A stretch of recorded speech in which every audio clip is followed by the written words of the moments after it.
2026年好多朋友關心嘅問題就係話珠海嘅房價今年會唔會上漲啊？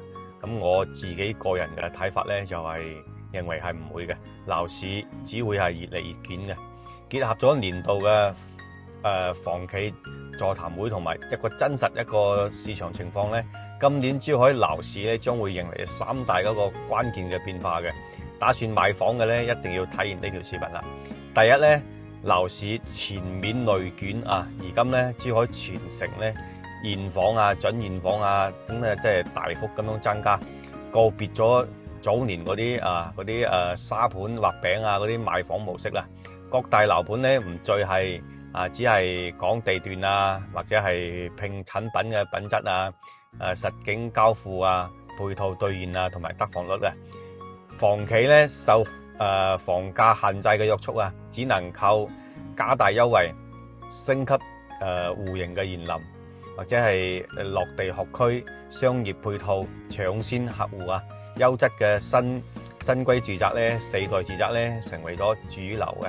第二咧，樓市咧普漲行情咧咁徹底咁，我覺得已經係全面結束噶啦。目前珠海二手房咧庫存咧回落啊，但整體去化平穩。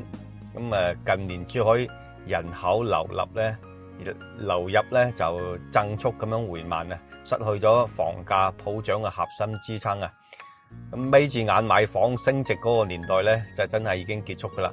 純投資買房咧，基本上係冇咩收益嘅。第三咧，市場兩極化咧比較嚴重啊嚇。咁優質房源咧保值嘅啲流通性強。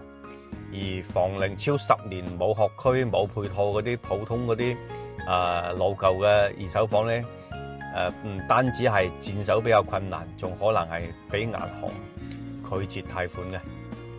剛需自治，返學改善可選擇入手，投資咧真係需要咁樣堅決觀望一下先。